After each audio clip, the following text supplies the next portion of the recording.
If I could be honest, here in this moment, I've been so nervous to stand here with you. They're all here for us, and I feel their aura, but just for a moment I'll pretend it's just you. Kilala kami, ang naging tulay talaga doon, kaibigan ko ang kanyang ate. Tapos pag pumupunta kami doon sa bahay ng ate niya, nakikita ko na doon. Doon po nag-uumpisa kami hanggang sa kinuha ko po yung number niya, hanggang sa maigihan na, text lang natin, hanggang doon naisipan ko. Bigawan ko na kaya ito. Nang time po kasi na nag-aaral kami, lagi po kami sabay pumasok, ganyan. Pinupuntahin niya po ako sa school. Kasi isa lang po yung school namin.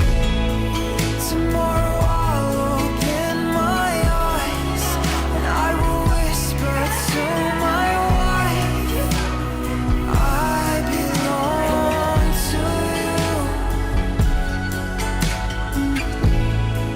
And I will wait to hear you say, as a tear rolls down your face, I belong to you. If I could be Pangit, I promise to love you for who you are and for who you are yet to become. I promise to be patient and to remember all the things between us. I promise to nurture your dreams and to help you reach them. I promise to love you, loyalty, and I love you. See you in a bit. Kapatid na Yok, taimtim ka bang sumasang-ayon sa harapan ng ating Panginoon Diyos at nang narinig yung mga saksi na kunin si kapatid na Lynn na maging yung tunay na asawa? Opo. Na siya yung iibigin at pagpipitaganan. Opo. Iyong pakamamahalin maging sa kalusugan at sa karamdaman, Opo. sa kasaganaan at sa kahirapan. Opo. At iwan mo man ang iba ay mananatili ka sa Kanya habang kayong dalawa ay nabubuhay. Opo. Kapatid na Lynn, mataintindim bang iyong sinasang-ayunan at tanggapin sa kapatid ni Joe na maging iyong tunay na asawa? Kasi iyong iibigin at igagalang at mabubuhay kang kasama niya sa buong pagtitiwala at pag-giliw, sa kalusugan at sa karamdaman mo, sa kaginhawahan at sa kahirapan, at iwan mo man ang iba ay mananatili ka sa Kanya habang kayo'y nabubuhay.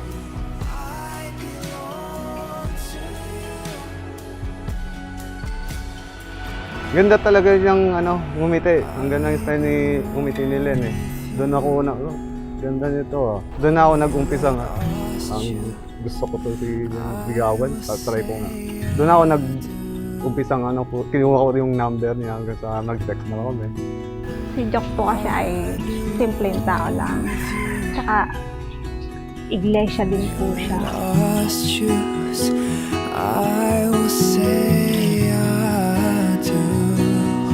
Oh, tomorrow I'll open my eyes and I will whisper to my wife, I belong to you. And I will wait to hear you say, as a tear rolls down your face, I belong to you.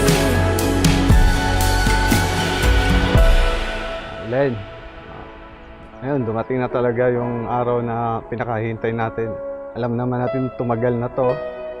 Marami na tayong pinagdaanan sa 15 years na nating pagsasama. Ngayon matutupad na ating pangarap. Kakasal na tayo. Ngayon pangako ko naman po sa'yo, lahat ng mga kakayanan, lahat ng mga pagsubok na darating sa atin, kakayanin natin. Nalampasan na nga natin dati. Ngayon pa ba matatag na ang ating pundasyon? Talagang sisikapin ko magiging buo ang ating pamilya Mamahalin kita habang buhay. Len, I love you. Mahal na mahal kita.